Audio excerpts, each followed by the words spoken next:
Rabella adquirirá esta propiedade situada na rúa Dr. Tourón, na capital de Arousa. O inmoble perteneciu ao contrabandista Marcial Dorado e posteriormente foi embargada tras as causas xudiciais de este.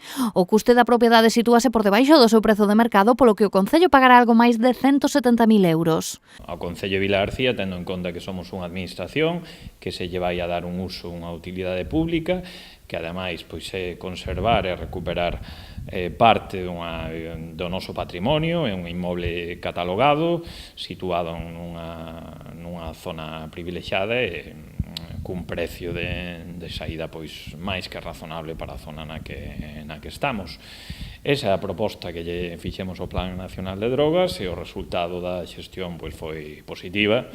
O inmoble ia ser poxado o vindeiro 20 de novembro nun coñecido hotel de Madrid con mesmo prezo de saída, polo que o Concello o adquirirá finalmente. Vai ir a subasta, ese lote se vai a apartar polo precio de saída que aparece na subasta.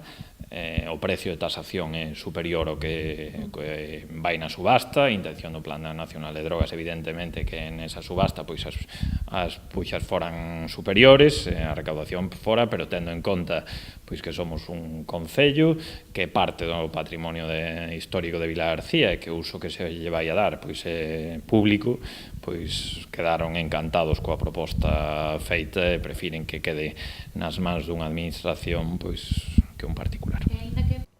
A propiedade consta de máis de 600 metros, con unha casa de planta baixa e piso duns 130 metros cadrados. Alberto Varela recoñece a importante reforma que require o edificio para o seu uso e prefire ser cauto en canto á utilidade que se lle quere dar, aínda que afirma que a intención é de convertelo nun espazo para a terceira idade.